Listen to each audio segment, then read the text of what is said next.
Have you ever loved the video game series so much that every time a new video game comes out, you get so excited just to be disappointed? I know I have plenty of times, and with Resident Evil 4 Remake releasing today, it started to make me think about some of the most disappointing games from my favorite franchises that I've ever played. Not saying that Resident Evil 4 Remake is going to be bad, but every time a new video game is getting ready to release from a series that I love, I always worry, is this game going to disappoint me or not? Let's be fair though, when you have a video game series with 10 or more games in a series, there are bound to be some of them that are just not going to hit the mark. Some games are going to be mediocre, and then there's others that are going to be a complete disgrace to the whole franchise. When it comes to spending $70 on a video game, you want to get your money's worth.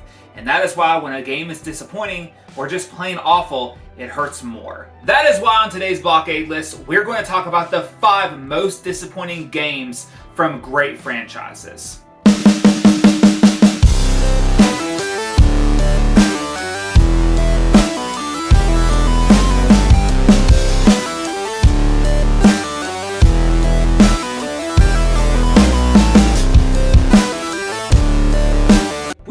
Mentioned Resident Evil already, so let's start there.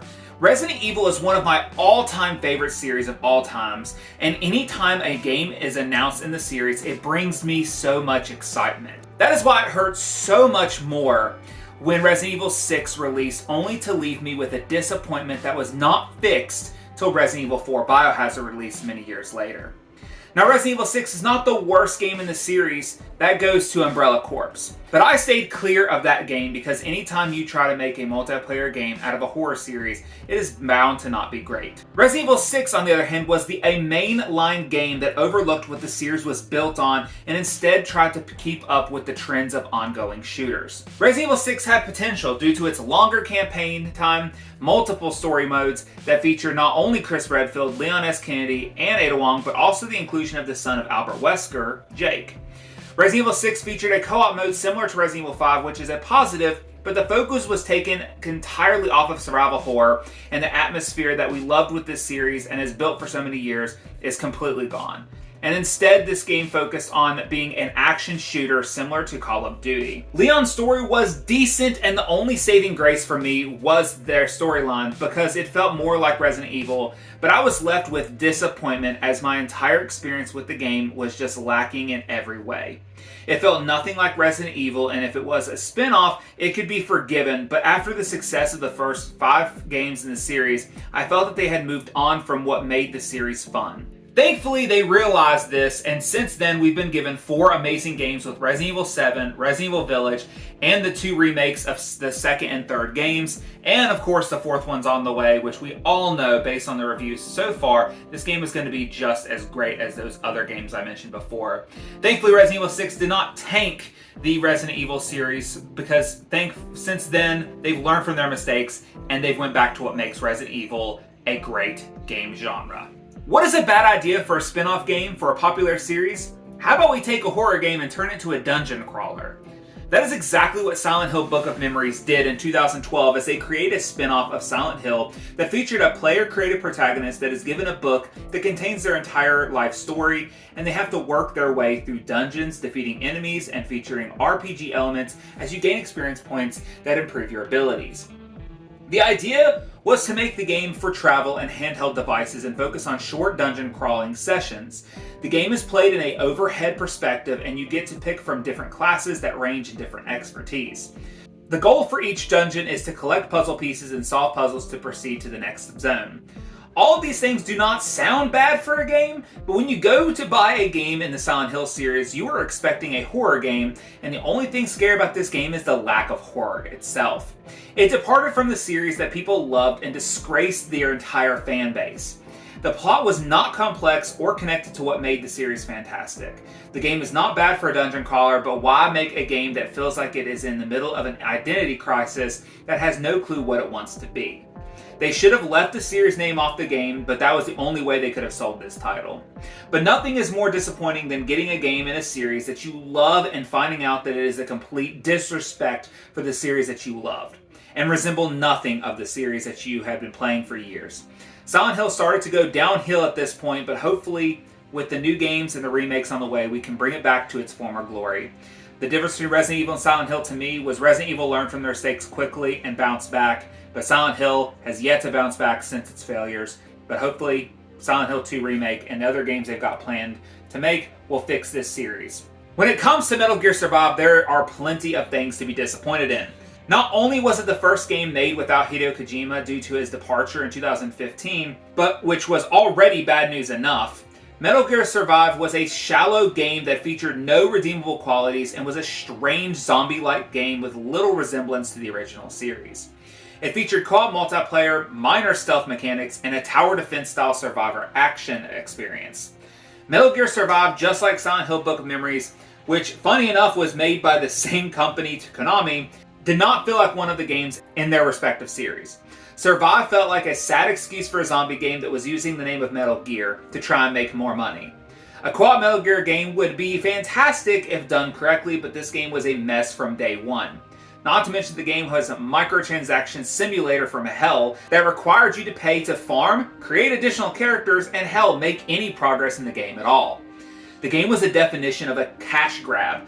No love was put into this game, and it honestly cared little for the Metal Gear Solid series. And it felt like they just wanted to bury the series that Hideo Kojima spent a decade or more making one of the best game series of all times.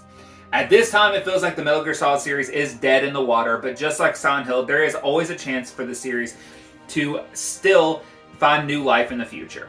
This will probably be the only game on this list today that even with all of the disappointment I experienced, that I still found some enjoyment along the way. Final Fantasy 15, for all of its awful moments and disappointments, there are many gameplay mechanics and story beats that I loved very much.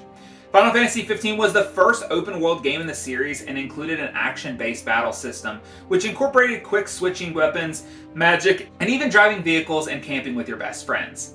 Final Fantasy 15 was in development for a long time, and when it was finally released, I had such a high expectation for this game, and once it released, I felt let down by the story. Final Fantasy 15's story felt like it started off strong within the first few chapters, and then stopped caring about anything related to the story from that point on. The story felt rushed, half-finished, and missing key elements that would have helped explain the story better.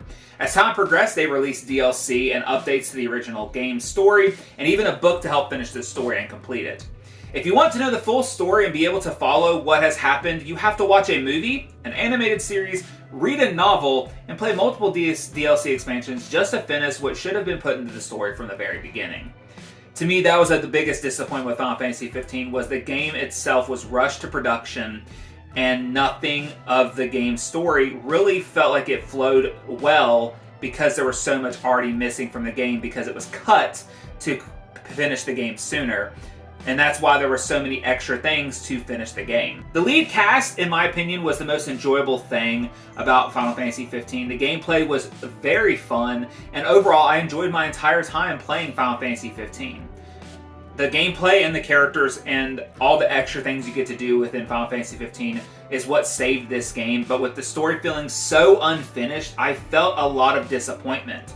For me, the Final Fantasy series is all about great gameplay and compelling stories, and sadly we missed half of what makes this series great.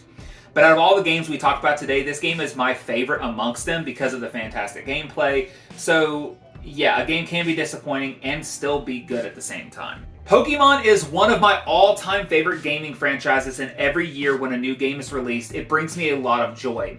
It is rare that any of the games in the franchise disappoint me due to my love of this series, and I tend to find something enjoyable about every game in the series, even with its disappointments. But by far, though, the most disappointing game I have ever played in the Pokemon series was Pokemon Sun and Moon. I know many of you will disagree with me because many gamers love this installment in the series, but it was the first game in the series that left me feeling unfulfilled, bored, and lacked what made the series enjoyable. Sun and Moon threw away their formula of gym battles and attempted to do a story about joining a tribe and fighting kahunas and doing side quests. Sun and Moon just felt like a Yokai Watch style game that was attempting to be something different, and for me it just did not work. None of the Pokemon designs worked for me, and overall I just did not enjoy my time with the game. The introduction of Z-moves and the Ultra Beast just all felt like cheesy ways of making a unique Pokemon game when it really just needed to do what they already been doing best. Thankfully, the games that followed Sun and Moon improved on the story without changing the formula that worked, and overall were much better than this game's experience. Sun and Moon was not the worst game I have ever played, but it just felt like it was a letdown. Pokemon games are never perfect, but even the games in the series that have issues like Scarlet and Violet, I found more enjoyment and the overall experience brought me joy. I typically get sad when I finish a Pokemon game because I never want to see it end, but Sun and Moon I cannot wait to finish and be done. For those of you that enjoy Sun and Moon, do not take this offensively, because if you love the game, that is awesome, and I am happy for you, but it will still not change the fact that it left me disappointed and wishing for more, just like many of the games on today's list. If you like today's Blockade list, you should subscribe to the channel because I make video game content every single week. I also have a playlist of all my previous Blockade lists, so if you want to check that out, it'll be in the description below and as well as at the end of this video. Now I want to turn this over to you. What is your most disappointing game that you played within a favorite franchise of yours? Well guys, I'm going to get back to playing some video games because they're not going to play themselves, but I'll see you guys next time.